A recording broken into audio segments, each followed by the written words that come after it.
అయిపోతానేమో డౌట్గా ఉంది. మా నాన్న ఏమో మనకు అమ్మం కలెక్టర్ నువ్వే కావాలి కన్నయ్య అని అంటారు. మరి మా నాన్న కోరిక తీర్చాలి అంటే ఈ మాత్రమన్నా చదవాలి కదా. అందుకే బుక్స్ అన్నీ ముందు వేసుకొచ్చున్నా. మా నాని మా డాడీకి ఈ విషయం నేను పుట్టక ముందే చెప్పినట్టు ఉంది. అందుకే నేను పుట్టగానే 21 డేస్ అలా వచ్చాయో లేదో ఈ బుక్స్ ఆర్డర్ చేశాడు. ఇక మా తాతనేమో డైలీ అలా నిద్ర లేచానో లేదో నిద్ర మత్తు కూడా వదలక ముందే నా ముందు ఈ బుక్స్ అన్నీ వేసి ట్యూషన్ చెప్తారు.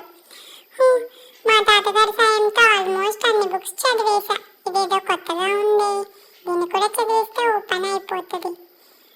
ఈ బుక్ ఏంటి ఇన్ని పేజెస్ ఉంది, టైం పట్టేలా ఉంది. ఈరోజు నైట్ అవుట్ చేయాలేమో. నిన్ను స్కూల్కి వెళ్ళక ముందే అన్ని బుక్స్ చదివేస్తున్నా. స్కూల్కి వెళ్ళాక ఫ్రెండ్స్తో ఎంజాయ్ చేయాలి. ఇది మా డాడీ విన్నాడు అనుకోండి ఫ్రెండ్స్, నన్ను స్కూల్కి కూడా పంపడేమో. మనలో